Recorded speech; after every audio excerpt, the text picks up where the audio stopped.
everybody. Good afternoon. Welcome to the second edition of Business Unusual in partnership with Selling the Caribbean and C.A. Christie Real Estate. We're very excited to join you today. This week, we're going to be talking about technology, about big data, and about data-driven marketing. At the end of the day, whatever industry we're in, we all want to know about how to convert customers into clients, and that's what we're going to be talking about today. I want to introduce our esteemed panelists. First, my name is Alexander Britell. I'm the editor-in-chief of Caribbean Journal and Caribbean Journal Invest. We have with us here today Gavin Christie, managing partner and broker at C.A. Christie Real Estate in the Bahamas. Sean O'Neill, managing director at the agency Turks and Caicos. Oriana Juvelier, vice president and broker at Puerto Rico Sotheby's International Realty. Mark Gaus, sales associate at Remax Cayman Islands. And we have a special guest here today with us, Deven Spear, the chief innovation officer at Overabove. Now, we wanted to begin with Deven and let him talk a little bit about what you do at Overabove to support people in all different kinds of industries. I'm going to let you introduce yourself, Deven. Thank you. Thank you guys for having me today. This is a lot of fun, and I look forward to the conversation. I think the easiest way to summarize what I do at Overabove is focusing on data-driven marketing, and we will answer that question in many different various ways. It comes from my background as a serial entrepreneur. I've started 6 companies. Many of them were real estate related and technology related. And 3 years ago, I got recruited to work with the great folks at Overabove. We're a full-service marketing strategy firm, 50 employees in Connecticut. And I've been focusing on building a group inside the firm that really leverages the thing we're going to talk about, data, big data, accessing data in unique ways to target qualified buyers. It's kind of that simple. Data lets you target more qualified buyers than ever before. So let's start with this question. What is data mining? What is big data for people who aren't aware? Yeah, well, so and those 2 words are interesting. So data mining is really I think of it as pattern recognition. So it's just saying that there is this massive amount of data in the world. How do you recognize patterns in the data? As a real estate professional in the Caribbean, you'd want to recognize patterns of people that want to buy homes in the Caribbean.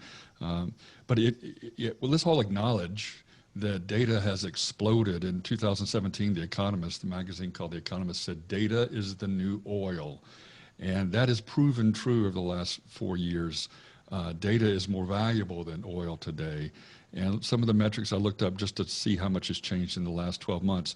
There's over 500 tweets per minute, over 300 Facebook updates per minute. 300 million. Sorry, these are millions. 500 million tweets, 300 million updates.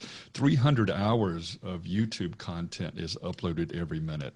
We're going to talk about video a little bit. 300 hours of video content is uploaded every 60 seconds. So that just creates an enormous amount of data. 90% of the data that is in the world today did not exist 2 years ago. So we're in this, we talked about this one of our other webinars, we're in this exponential growth phase. Things are doubling. So all that data means we have access to information that we've never had before, access to information about potential buyers. And so the difference at your question, Alex, the difference between data mining, I think of it as being more looking at patterns and pattern recognition, more for scientists. Like think of data mining as something that data scientists would do. And then I like to think of big data as just accessing these huge data sets, these huge data repositories in a specific way to predict the analytics, to predict the outcomes. And that's getting more and more sophisticated. All of that is getting more accessible because of software and things that we probably won't go into detail, but artificial intelligence, AI is making accessing this data so much more easy and usable for average users. How do you see data being used to benefit realtors and brokers specifically? Well, so let's continue to build a little foundation here. So there's different data types. There's online data and offline data. That's where we focus a lot over above. Online data is literally what are people doing on Facebook, Instagram, all the social channels, what are they doing on websites, what are they doing on their smartphones. So the online data is your digital footprint. It's commonly referred to today as like the digital exhaust of every person on the planet. It's a great metaphor. The offline data is stuff that has always existed in big databases. So it's your household income, your net worth, what kind of car you drive, where you live, where you went to college, the stuff that is just about you, not what your digital footprint is leaving behind, the digital trail. So you can use both of those data sets. You can, a real estate professional can subscribe and access that offline or online data through a lot of different vendors. We said in one of our former calls, Wealth Engine is a tool that I think Sean uses. There's hundreds of Wealth Engine type platforms out there. But the other thing I want to establish up front early on is there's never a substitute for your own data. So the ultimate data isn't what you acquire through a third party, or license or rent or buy. You're subscribing to access data, and a lot of that is often anonymous until they begin a relationship with you. Then you know who that anonymous person was. But the ultimate data set is what you as a real estate broker, your brokerage firm, or you as an agent, it's your personal database. So it's the 100 names or the 1,000 names or the 10,000 names that you have built over years of relationships or email marketing or people who register on your website. So that first party data, your data, is really for you and your business system always going to be the most valuable thing. It's just you can augment your data with third party data, enhance it. It's also called appending data. You can take your database and add new elements to the Smiths or the Johnsons or the Wilsons, things you didn't know about them, all for the simple goal of beginning to have more relevant relationships, whether it's online or face-to-face. So if you think about the simple ways that agents, real estate professionals use data, it's to know their customer better, to find more customers like the ones that you just had a great relationship with. That's also known as look-alike audiences. How do you build an audience that looks like the one that you already have as successful buyers, and then enhance the way you communicate. And we might talk about this today. Content. I mean, targeting personalized content is one of the great ways to leverage all the data insights. Great, thanks, Devin. And then before I go any further, I just want to let everyone know who's attending, please send us any questions you have, and we're going to have time set aside at the end to get through some of those questions. I want to put this to the whole group. I'm going to start with you, Gavin. How do you look at data in your real estate business? I mean, what are the ways you think about it, and what kind of data do you look at? Well, yeah, thanks, Alex. If you had asked me 12 months ago, if I was a believer in big data, I probably would have told you no. Fast forward to today, I've been converted, to say the least. And, my understanding, and we've started to use big data in our firm, and, it's been tested and proven. And basically it's where they take, large amounts of data and analyze it to see when you analyze it, it reveals patterns and trends that we can utilize in our business. So it allows us to, as Devin said, it allows us to build buyer profiles and predict buyer trends, which is what we want to do in this industry.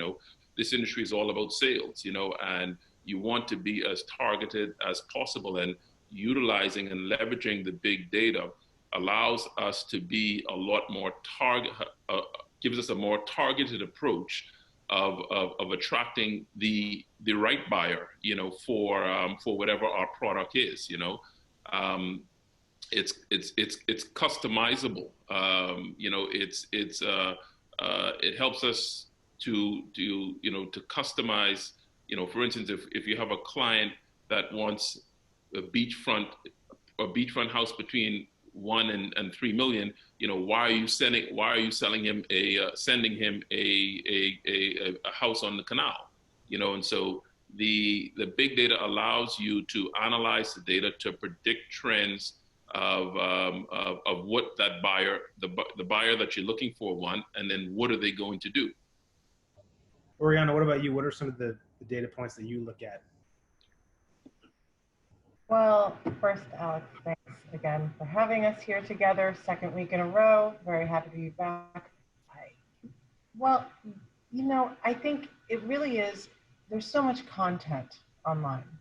And how do you reach people who you know might be interested in something that you have? So for instance, in Puerto Rico, looking at, you know, a gorgeous beachfront condo at the Ritz-Carlton Reserve, or in the Bahamas on a gorgeous piece of pristine, you know, blue ocean beach.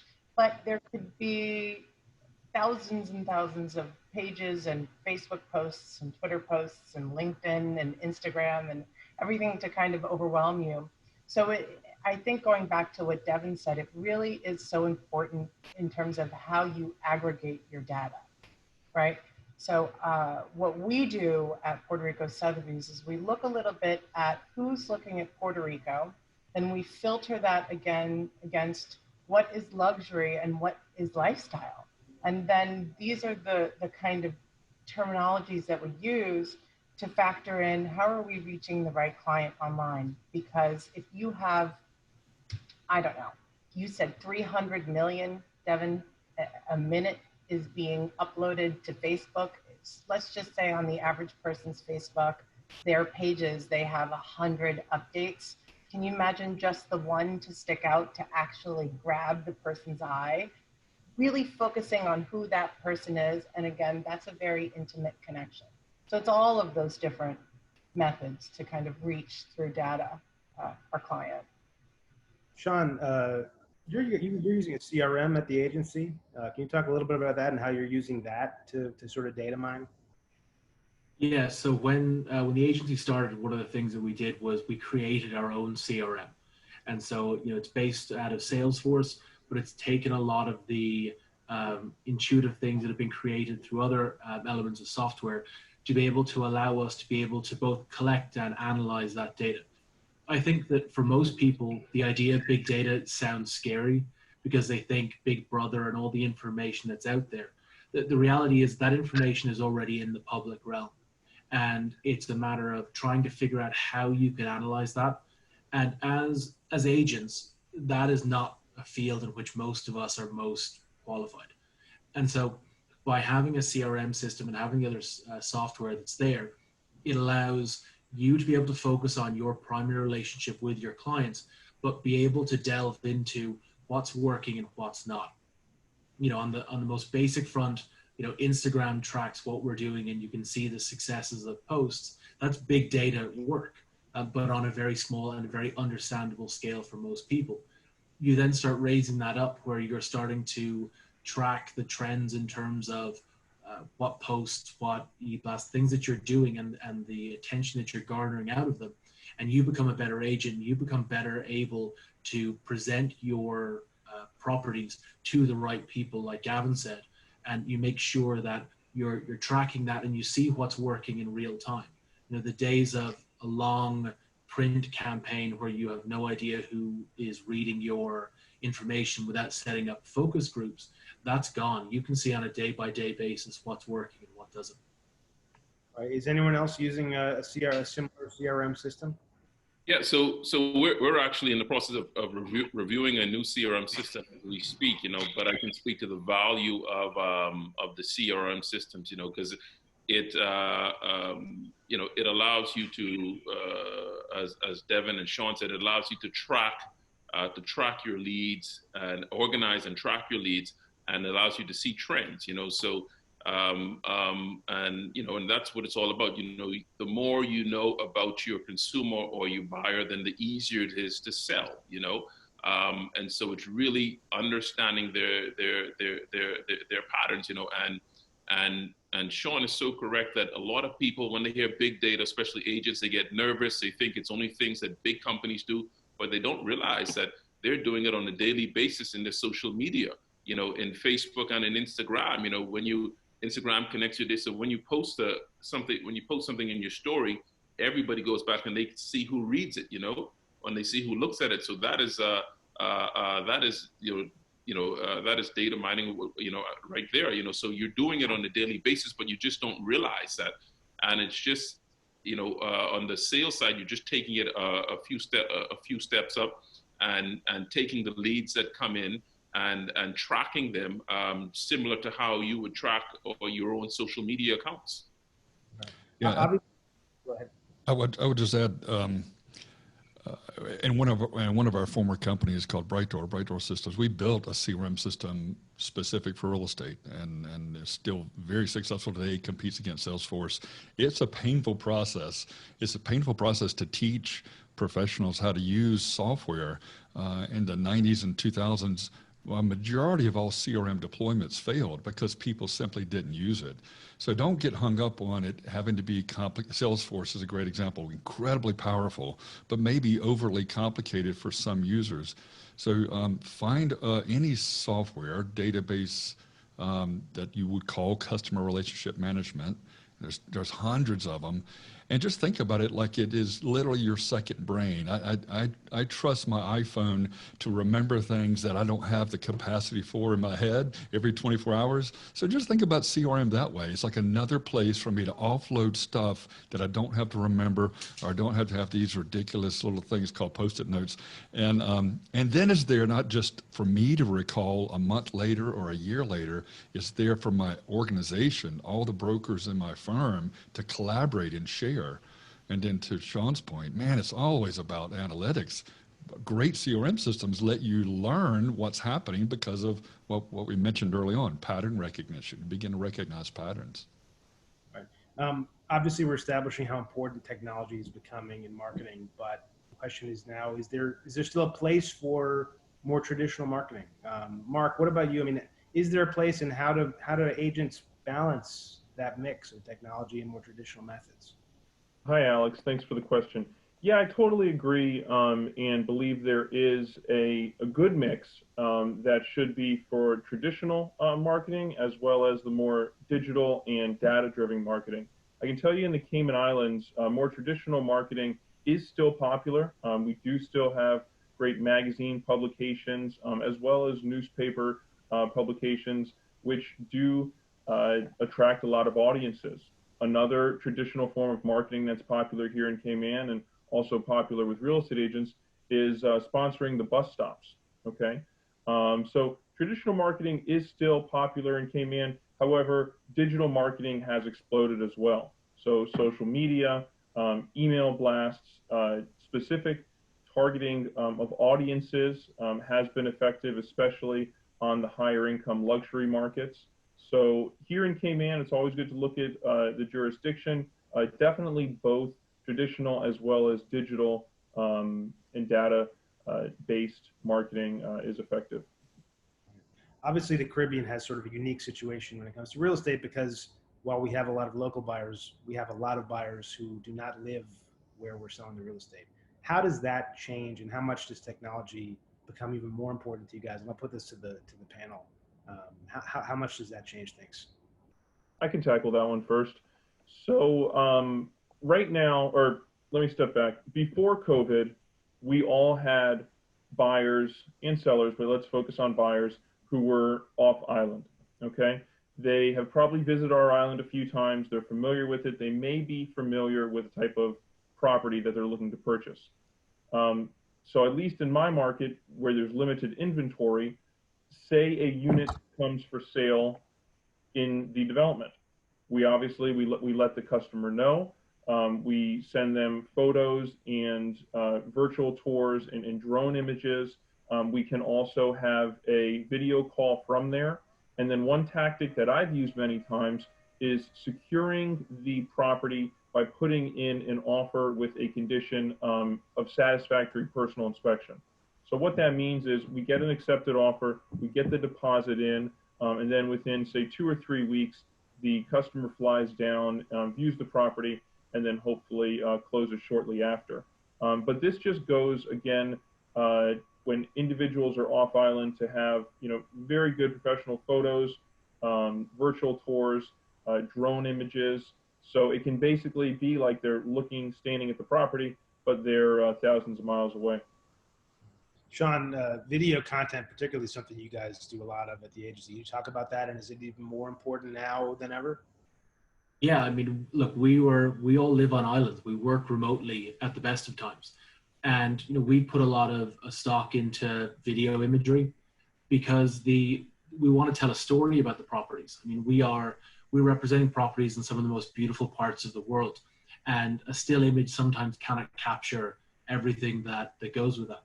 And so we have really put a lot into our digital marketing and particularly videos, because that allows us to really bring people through the property and give them a sense of the property alive as opposed to just a still image. And even in times like this, we're still using that aerial photography and drones and things like that.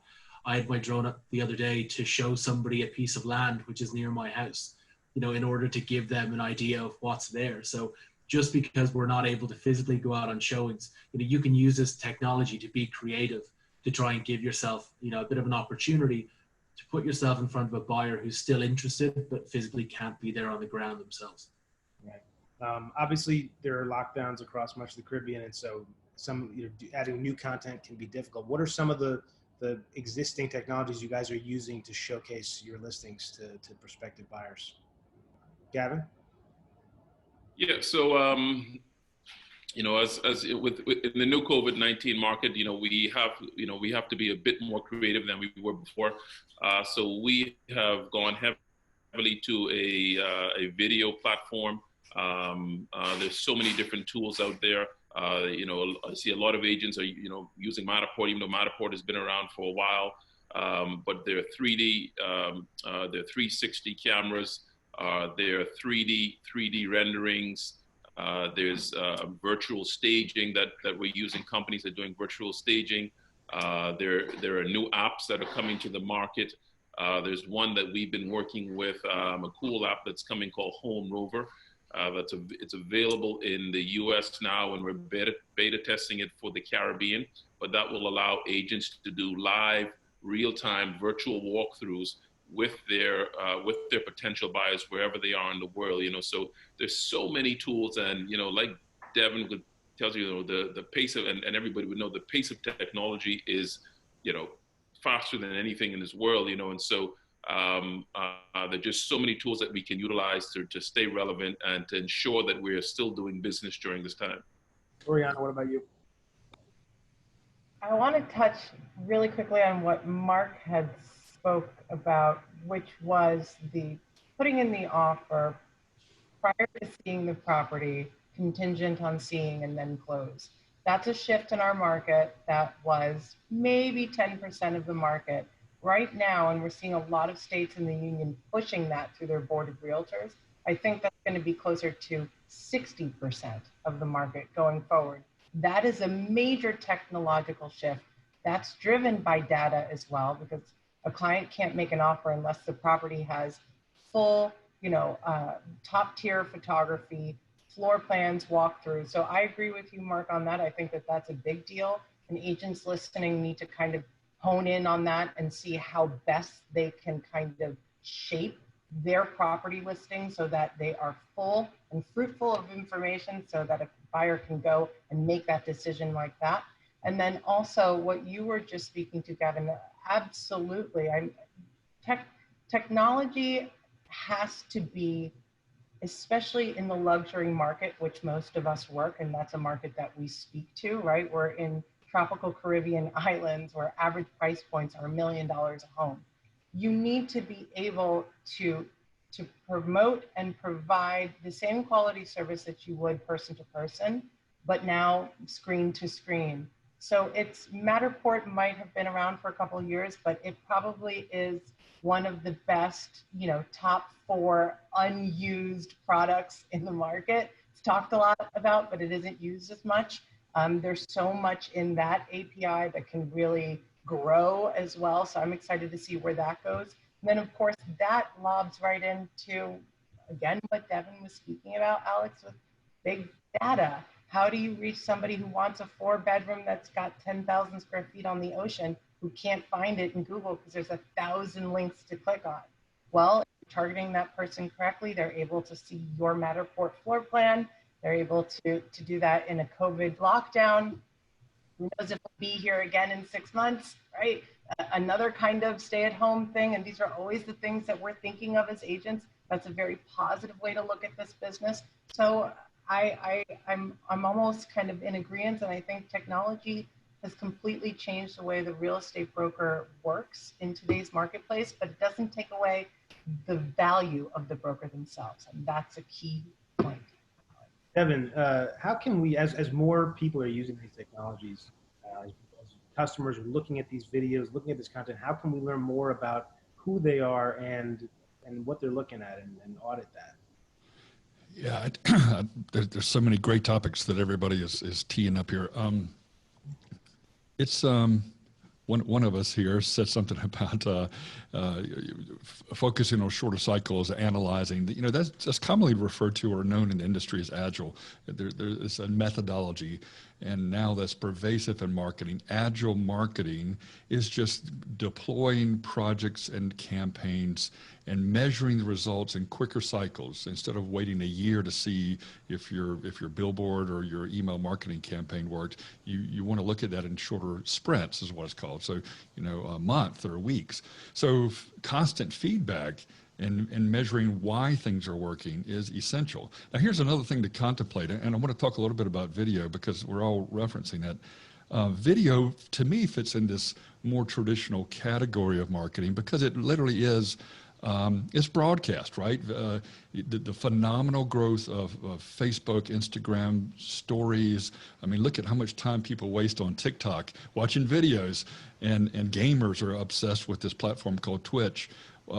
Cisco Systems says by the year 2022, 82% of all online content will be video-based.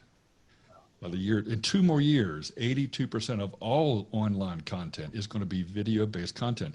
But as powerful as it is, because of networks and software and cameras, and everybody can be a Steven Spielberg today. As powerful it is, it's still a broadcast. It's one message to a wide, infinite audience. Everybody sees the same thing. So think about that as one to many. At Overabove, we jokingly call that spray and pray. I'm spraying my broadcast message everywhere and praying that one person says, "Oh yeah, I'd like that." So it's still essential. Just like Mark says, there's a lot of traditional marketing that should never go away. Print media and on-site and direct. That should always be part of a mix. But think about and balance that with targeted marketing. One-to-one marketing. There was a great book that I remember explicitly in the early 90s by 2 authors, Peppers and Rogers, and it was called The Future of One-to-One Marketing. The One-to-One Future is the title. It's probably on my bookshelf. And in 1993, I'm like, wow, imagine a day where I can have a unique message to an individual person. 1,000 messages go to 1,000 different prospects. That's all possible today with CRM, with marketing automation, with data. So for every individual agent, it's just starting to map out. Get a sheet of paper and draw out your individual personal marketing strategy. You are your own brand agent, your personal brand, and say how much of this is going to be one-to-many versus one-to-one. And you'll be surprised because another great consultant, Peter Drucker, is infamous for saying you cannot measure what you do not, or you cannot manage what you do not measure. If you're not measuring something, it is impossible to manage that. And it's impossible to measure how many people look at a postcard, unless there's some call to action. But you can measure how many people clicked on an email, how many people are watching this YouTube broadcast. You can measure all that. And it's the balance. It's the balance of both strategies. Gavin, how much does the price point of the listing determine the manner in which you market or the technology that you decide to use, or is it universal across your listings? Yeah, well, for us, what we do at C.A. Christie, we have our approach is slightly different, and so whether the property is $10 million or $1 million, you know, we provide professional photos for, you know, for all of our, you know, even if it's a vacant lot, we have a professional photographer that takes pictures of that and drone, you know, because we realize how important the visual content is, you know, and the video content. And as you know, as I said last week, majority of people start searching online. And if your content, whatever content you're putting out, whether it's online, whether it's email, whether it's printed, if it's not able in the first 2 to 3 seconds to catch their eye and bring them in, then you've lost that client. And so we invest in, it doesn't matter for us, as I said, it can be a vacant lot or it can be a $10 million home, but we send a professional photographer to shoot the property, to do the video work. A big shift, if you look at the, you know, a big shift in our market now has been these lifestyle videos. You know, so if you go, you know, a number of years back in the real estate, it was just photography. Then it switched. Then drones were introduced, and now then the drones were the hot thing. Then Matterport came in, and now everything has moved towards the lifestyle of the property, as Sean said, bringing the property to life. And so that seems to be the hot thing, and it'll be interesting to see, you know, what is next now. What is the next trend? Mark, what about you? How do you decide what technology to use depending on the listing? Sure. So us as agents and brokers, we're obviously more incentivized to sell a higher priced property, say at $10 million as compared to one at $300,000. So I would say some aspects depend on the price, but it also depends on the type of property as well. So like Gavin was saying, I also get professional photos of everything from a house to a piece of land. However, for land, you know, you're not going to have a virtual tour. So these are ways to showcase the property. But then also, as to what Deven was saying, there may be certain mediums that we advertise on. So, for example, you know, possibly email blasts to, you know, high net worth individuals. You know, maybe they're going to want finished homes, you know, over 5,000 square feet. You know, we can do that. Whereas on some social media and who we target on that social media, maybe they might be better suited for land parcels or apartments. So definitely the type of property and the price point not only depends on how much we're going to invest in marketing, what tools we're going to use to showcase it, whether that's drone, video, or photos, but then also the mediums. So are we going to put it in a magazine? Are we going to put it on social media? Are we going to put it in email blasts? Are we going to put it in targeted display ads on financial websites? So definitely, as I mentioned, the price point and the type of property does determine the marketing. I'll put this to the group. We'll start with you, Sean. I mean, what's working best for you right now, especially with all of the challenges in the current situation? I find that we're getting a lot out of the direct contact. I mean, that really right now, people are at home. And so the same way as you have your database with the information that you've garnered over a period of time with respect to what people are looking for, you know, now that we are not, and I live on a tiny island, right? So I'm not driving around much, but we're not having to go from place to place. You have time to make that personal connection, because ultimately, you know, this is a relationship-based business. We can talk about all the technology and everything that we're using helps us be better at our job and gives us more time to do other things. But fundamentally, it's that personal connection where you identify what people are looking for and you take the time to connect to them. I mean, Deven mentioned earlier the fact that we use all this data to be able to see what's working in real time. And unless there's a call to action, we don't know what the note that goes out to someone does. But that handwritten note is something that people hold on to. And the fact that you have put the effort in to contact them and to think of them is what's going to give you the biggest reward. And then, you know, scale back from that, whether it's, you know, social media, and then probably, you know, e-blast at the back end in terms of the engagement that you get from people. And I want to follow up on Sean's point. You know, this is a handshake industry, right? I mean, Oriana, I'll start with you. I mean, how How has this changed things? And what's working for you? I want to continue that question, but how is this going to change the industry? It's a handshake industry where we can't do handshakes, Alex. I, that's such a very kind of deep question, and I don't think that most people think about that. It's like a surface question, but there really needs to be, and I always say this word keeps coming back and coming back, that intimate connection that you're making with somebody.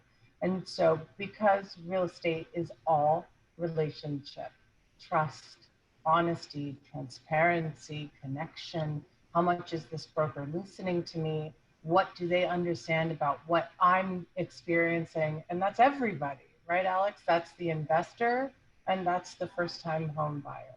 So the handshake will be missed. We're going to have to kind of come up with new, authentic ways to have eye contact through a camera, the way that I'm trying to do now, and some form of one-to-one that Devin was saying, but on a different level than just an email blast. Maybe there is this video conference where the two of you are having this moment as you would in an office, going through these things, and that's your virtual handshake. But again, it's that emotional connection, that intimate connection that we're gonna have to be creative with. So the short answer is, I don't really know just yet, but there are a lot of opportunities to discover through this new, advancement in technology, how we kind of move from here. Devin, how do we, following up on that, how do we use technology to create those kind of intimate connections? Yeah, I was going to ask everybody on the panel and everybody at home, how many of you are using FaceTime or any other live video, one-to-one video service to talk to prospects and clients?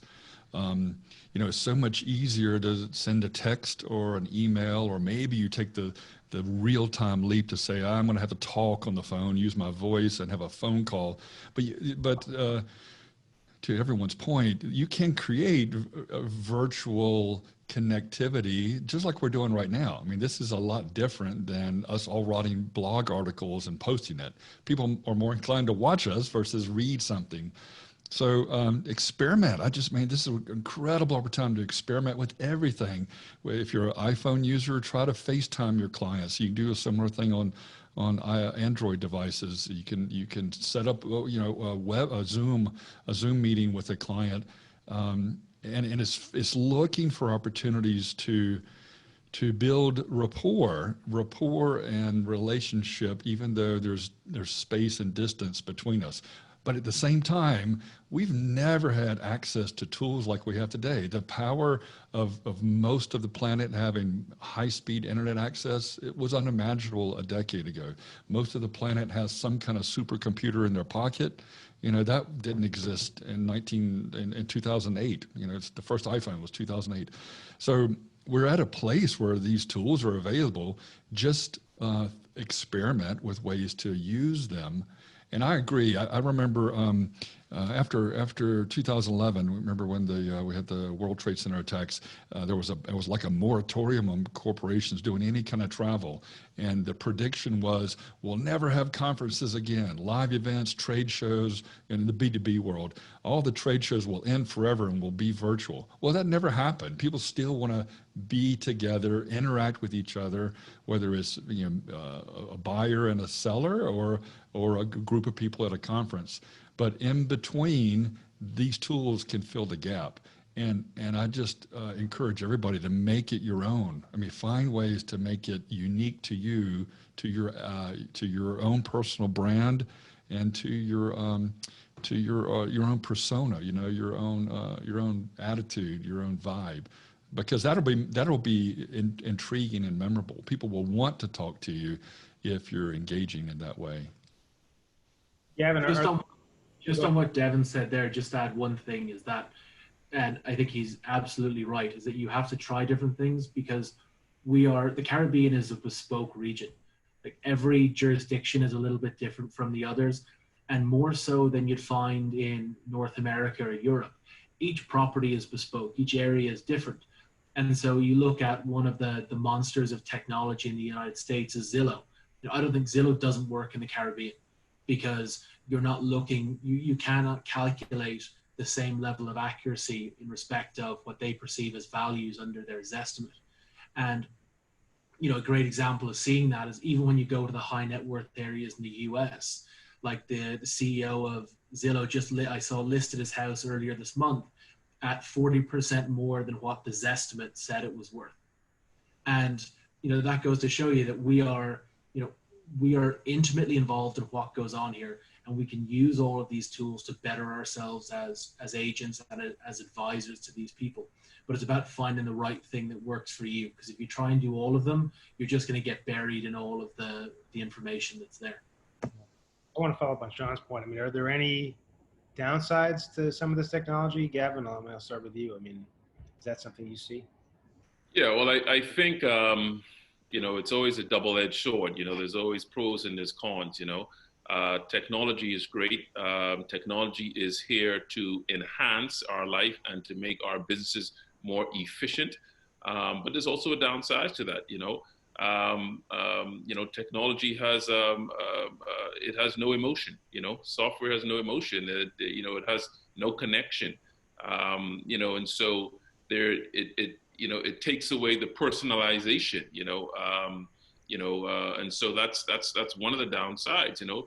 It also, technology also, you know, I can remember growing up as a kid, technology always, you know, your mother, my mom would say it makes you lazy because we want to play video games all day instead of going outside, you know, and so it makes us, because it makes our life easier and supposed to be more efficient, you know, the downside to that is we get heavily dependent on it.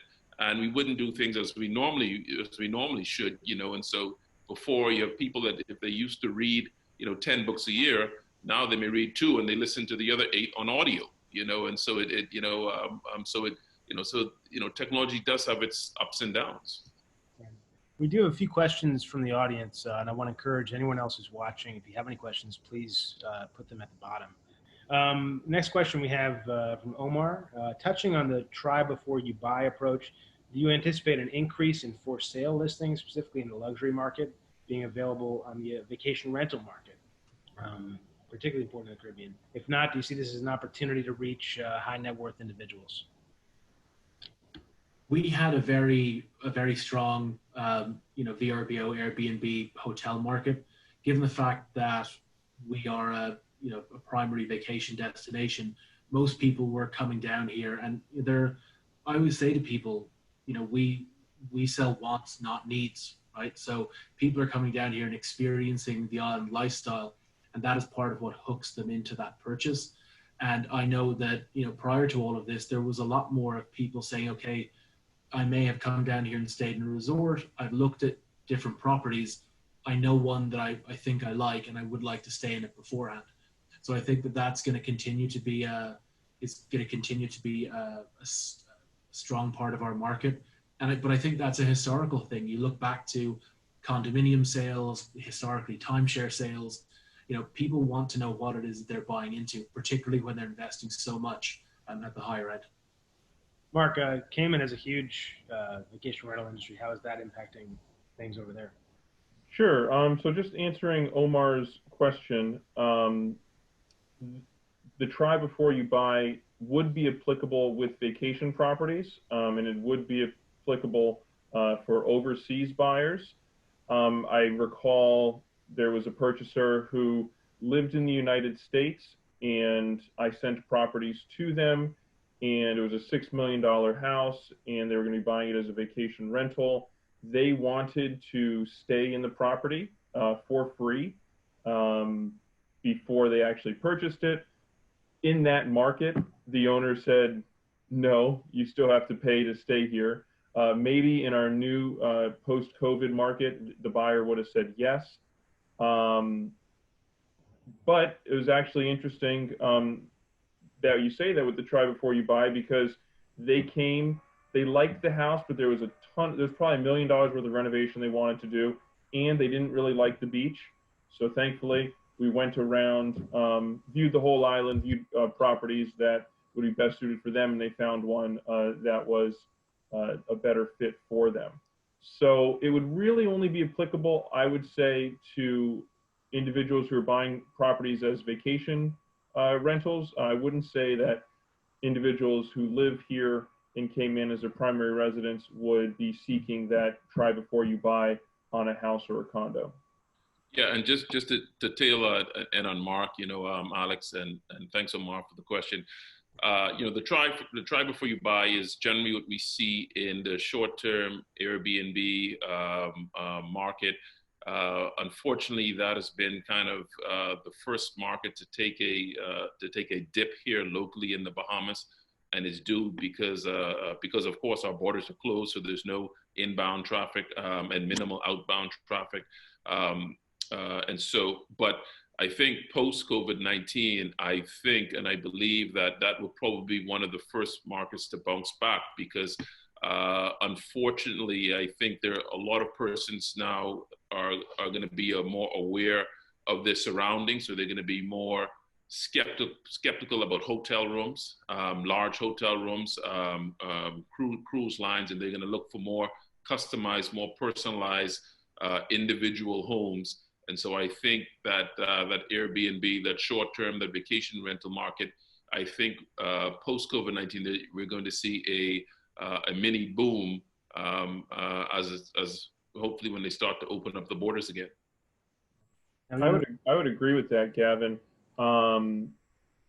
Individuals, if you're at a hotel, maybe someone's staying in a hotel room every 2 nights, and you just feel like there's so much traffic and it's so densely populated. Whereas if you're having, say, a beachfront home, maybe there's only been a guest in there once every 1 week or 2 weeks, and you are able to social distance. You don't have 30 different rooms on your hall. So that will be an interesting factor. And I know myself personally, being locked up in a house for 30 days, I'm looking to travel. I'm sure most people are looking to travel, and the Caribbean's the absolutely perfect place to do it. We have another question from the audience. Bruce asks, how likely is it that the loss of handshakes and sensory experiences will be offset by the increase in available market access to many more potential buyers, including investment buyers? Do you think big data and digital marketing are actually going to lead to a net increase in business? I think of all the projects that Overabove is involved in, we're doing work not only in the Caribbean, but all across the United States, real estate projects, single family, multifamily. All of our clients are more optimistic long term. I mean, long term means out of this uncertainty phase, 30, 60, 90 days, but they all believe that there is pent-up demand, that there's going to be a new shift of people that want, I mean, especially for all of you guys that want remoteness and seclusion and connection to nature. And economically, that just, I mean, the investor buyer is the one that's the wild card. I don't know what happens to our macro economy and how that affects people who want to buy for investment. But for individual use, I think that the rest of this year, next year, could be dramatically better than anyone imagined, simply because of what we have all taught ourselves, what we have endured in the last few months. Oriana's shaking her head. I am 100% sure that there will be an uptick in market once we've gotten past the hump of everything that's happening and we're on the other side clear and we've got some kind of determinate direction as to how our country and other countries are going to go for the future when this comes back. Yes, I do. And that's not far away, right? 16 months, 12 months, something like that is not so far away. 8 months, God knows where we are, but I 100% agree with you, Devin. People are also going to want to trade up. I'm tired of this place that I'm living in. I need to get out. I need different. Or I thought I wanted a gym. What I really needed was the spa. Or what I really needed was, a personal space where I could have Zen. I don't know. There's 100 different reasons as to why people will be at home right now going, this cannot be my home next year. So, yes. Or more square footage to separate the kids from the adults because exactly. Tired of each other. How do I put my master on the other side of the house? Yeah. Well, I said it last week, I'll say it again today, guys. Social distancing is the new luxury. I'm a true believer of that.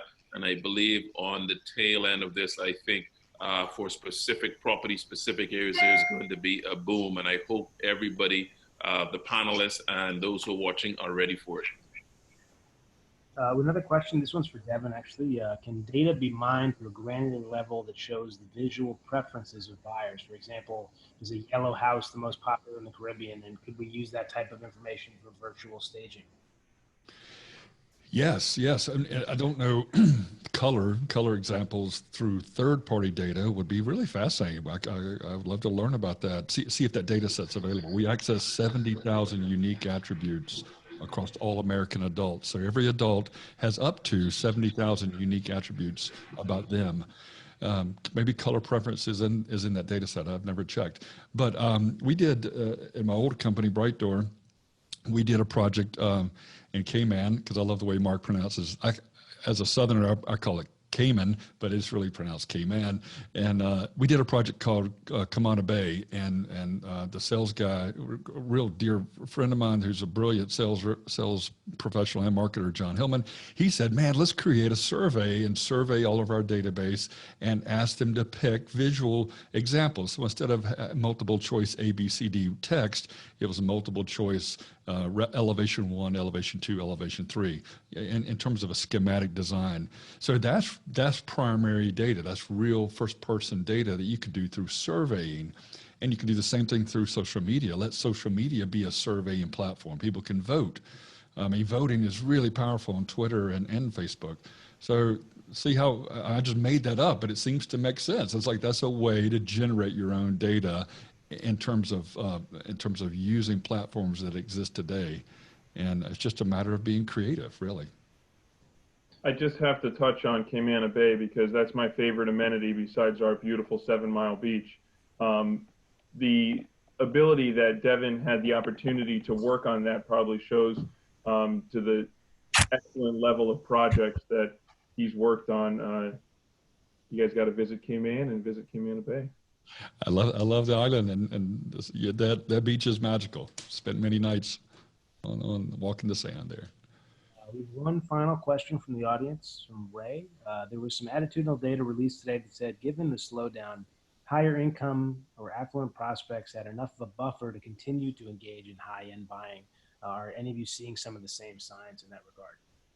Yeah, I touched on this last week about the fact that the majority of the buyers that we were seeing here, because the banks were reticent to lend to the same extent that they did in 2006, 7, and 8, meant that the people who had already purchased have that buffer that they can absorb a short-term adjustment in income to keep these farm properties going.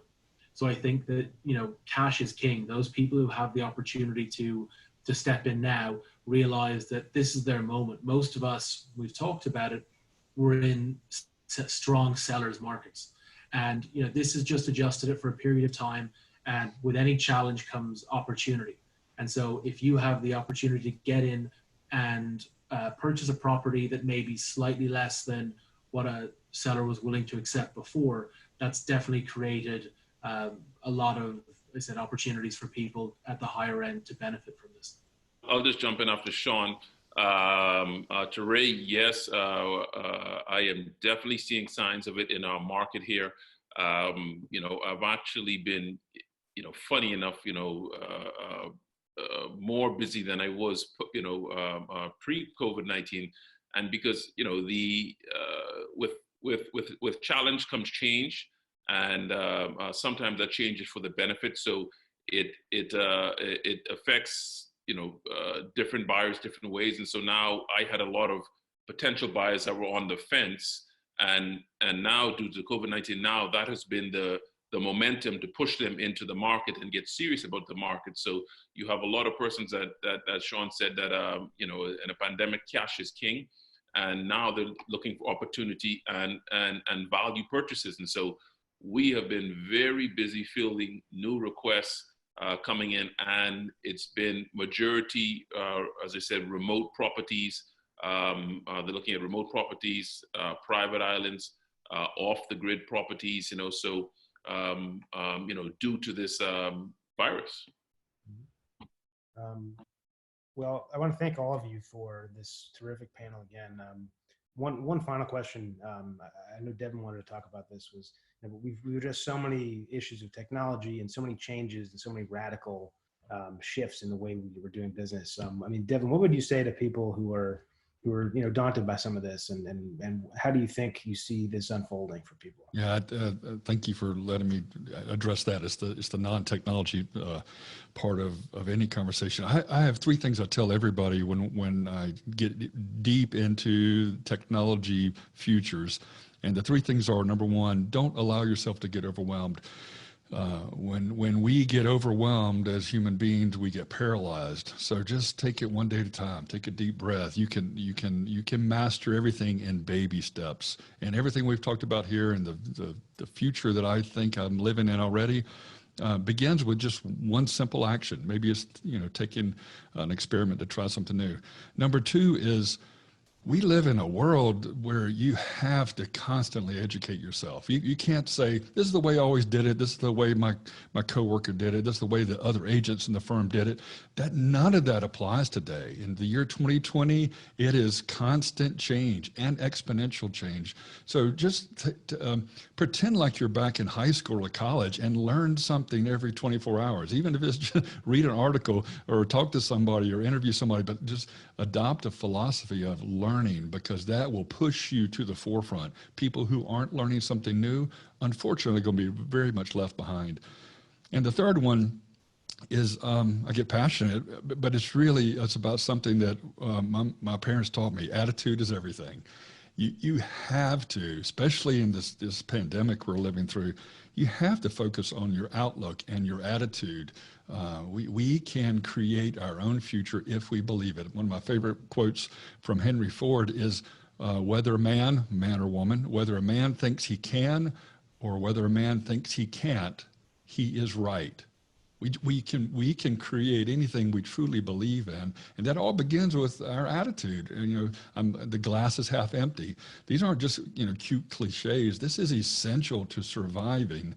And I also don't believe in survival alone. I think this is a time where all of us, especially brokers in the Caribbean, you can thrive. You can leapfrog into just, hey, I made it through the year. You forget that. Say, how am I going to double my sales, double my income, double my closings? Because it's possible. And it goes back to those three things. Don't allow yourself to get overwhelmed. Focus on learning and maintain a positive, believable outlook and attitude. Well, I want to first thank all of our panelists: Mark Goss, Oriana Juvelier, Gavin Christie, Sean O'Neill, Deven Spear. You've been a great group. And I want to thank our audience again for tuning in to the second edition of Business Unusual. We're at Caribbean Journal. We're very excited to be working with this, and I'm very honored to have moderated this. We're learning a lot about what's going on in the real estate industry too, as we talk more about this. Thank you to Gina De Verona of Selling the Caribbean and Gavin Christie of C.A. for presenting this. And please make sure you follow Selling the Caribbean on Facebook, on Instagram, to make sure you're tuned in for next week's webinar. So we're really excited, and thank you all again.